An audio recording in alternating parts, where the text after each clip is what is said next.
Hi friends, welcome back to Reva Tasty Kitchen. இன்னைக்கு நம்ம பார்க்க போற ரெசிபி என்னன்னு பாத்தீங்கன்னா புதினா சேமியா தான் பண்ண போறோம். அதுக்கு வந்து 1 கப் அளவுக்கு சேமியா எடுத்துர்க்கேன். 1 கப் அளவுக்கு புதினா தழை, நெக்ஸ்ட் அதுல 1/2 கப் அளவுக்கு கொத்தமல்லி தழை எடுத்துர்க்கேன். ஒரு பெரிய சைஸ் வெங்காயம் கட் பண்ணி எடுத்துர்க்கேன். நெக்ஸ்ட் பாத்தீங்கன்னா இது தேவையான அளவு உப்பு, கறிவேப்பிலை, 2 பெரிய சைஸ் பச்சை மிளகாய், இது கூட ஒரு சின்ன துண்டு இஞ்சி, ஒரு 6 பூண்டு பல், 1/2 ஸ்பூன் கடுகு, 2 ஸ்பூன் அளவுக்கு வேர்க்கடலை, 2 ஸ்பூன் உளுத்தம்பருப்பு. இப்போ இது எப்படி செய்யலான்றதை பார்த்துருவோம். இப்போ நான் அடுப்பில் வந்து ஒரு பாத்திரத்தில் ஹீட் பண்ணி அதில் தண்ணி நல்லா கொதிக்க விட்டு வச்சுருக்கேன். இப்போ இந்த சேமியாவை இதோட நம்ம ஆட் பண்ணிடலாம். இப்போ இது கூட 1 ஸ்பூன் அளவுக்கு நான் எண்ணெய் ஆட் பண்ணிடுறேன். எண்ணெய் ஆட் பண்ணுறப்ப அந்த சேமியா வந்து ஒன்றோடு ஒன்று ஒட்டாமல் நல்லா குக் ஆகி வரும், அதுக்காக தான். இது பார்த்திங்கன்னா நான் திக்கான பாயச சேமியா எடுத்துருக்கேன். நீங்கள் மெலிஸ் சேமியாவாக இருந்தால் ஒரு கொதியிலேயே நீங்கள் வந்து அந்த தண்ணியை ஃபில்ட்ரு பண்ணி எடுத்துடணும். இந்த சேமியா வந்து ஒரு 3 நிமிஷம் வெந்தால் போதும், இந்த திக்கான சேமியா. இப்போ பார்த்திங்கன்னா இது ஒரு 3 நிமிஷத்துக்கு நல்லா குக் ஆகிடுச்சு. கையில் எடுத்து பார்த்திங்கன்னா 3/4 பாகம் அளவுக்கு தான் அது வெந்திருக்கணும், ஃபுல்லாக வேக விடக்கூடாது. இப்போ இந்த தண்ணி ஃபில்ட்ரு பண்ணி எடுத்துருவோம். நீங்கள் தண்ணி ஃபில்ட்ரு பண்ணி எடுக்கிறப்ப அதில் ஃபைனலாக 1 டம்ளர் தண்ணி நீங்கள் பச்சை தண்ணி ஆட் பண்ணிங்கன்னா நல்லா உதிரி உதிரியாக வரும் அந்த சேமியா. இப்போ நான் அடுப்பில் வந்து கடாய் ஹீட் பண்ணி அதில் கொஞ்சமாக எண்ணெய் ஆட் பண்ணிடுறேன். இது கூட இந்த வெங்காயத்தையும் நம்ம ஆட் பண்ணிடலாம். வெங்காயம் நல்லா கலர் சேஞ்ச் ஆகிற வரைக்கும் நல்லா வதக்கி விடணும். நெக்ஸ்ட்டு இது கூட இந்த இஞ்சி பூண்டையும் நான் ஆட் பண்ணிடுறேன்.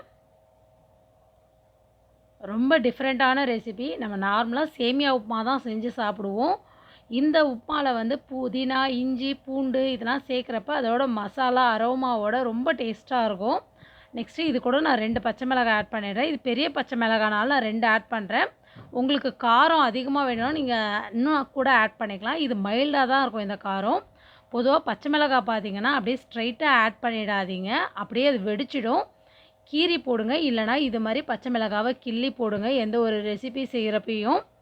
இப்போ இது கூட நான் அந்த புதினா தழை ஆட் பண்ணிடுறேன். நெக்ஸ்ட்டு கொத்தமல்லி.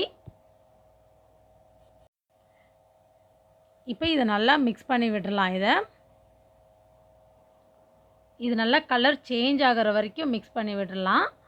இப்போ பார்த்தீங்கன்னா இப்போ நான் அடுப்பு ஆஃப் பண்ணிடுறேன். இந்த சூட்லேயே இது கரெக்டாக இருக்கும். இப்போ இதை ஆற விட்டு நான் ஒரு மிக்சர் ஜாரில் ஆட் பண்ணிடுறேன். இப்போ இதை நல்லா நைஸாக அரைச்சி எடுத்துகிறேன். இதில் நான் 1 டேபிள் ஸ்பூன் அளவுக்கு தண்ணி ஆட் பண்ணி அரைச்சிடுறேன் இதை. இப்போ இந்த மசாலா பார்த்திங்கன்னா இது ரெடி ஆகிடுச்சு. இப்போ அடுப்பில் வந்து நான் கடாய் ஹீட் பண்ணியிருக்கேன்.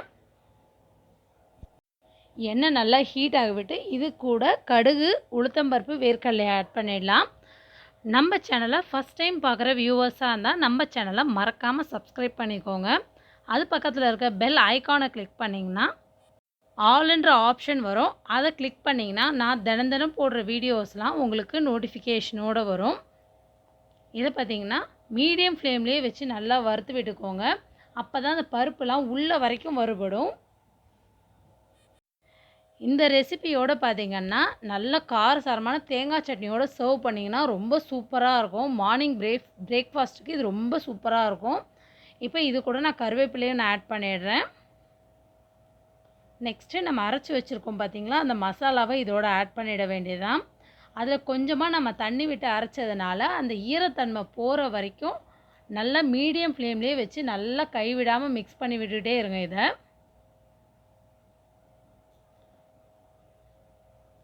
இது புதினா, கொத்தமல்லி, இஞ்சி பூண்டோடு இந்த சேமியா ரொம்ப சூப்பராக இருக்கும். இப்போ பார்த்திங்கன்னா முன்னத்துக்கு நல்லா சுருண்டு வர ஆரம்பிச்சிருச்சு, அந்த ஈரத்தன்மை எல்லாமே போயிடுச்சு.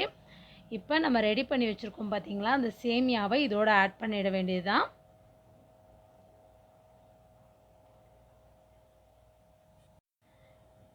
நீங்கள் அந்த 3/4 பாகம் அளவுக்கு சேமியாவை குக் பண்ணால் தான் இதில் வந்து குழையாமல் கரெக்டாக வரும். இல்லைனா அதுலேயே ரொம்ப வெந்துருச்சுன்னா இதில் நம்ம மிக்ஸ் பண்ணுறப்ப ரொம்ப அப்படியே குழன்னு ஆகிடும். அதுக்காக தான் சொல்கிறேன்.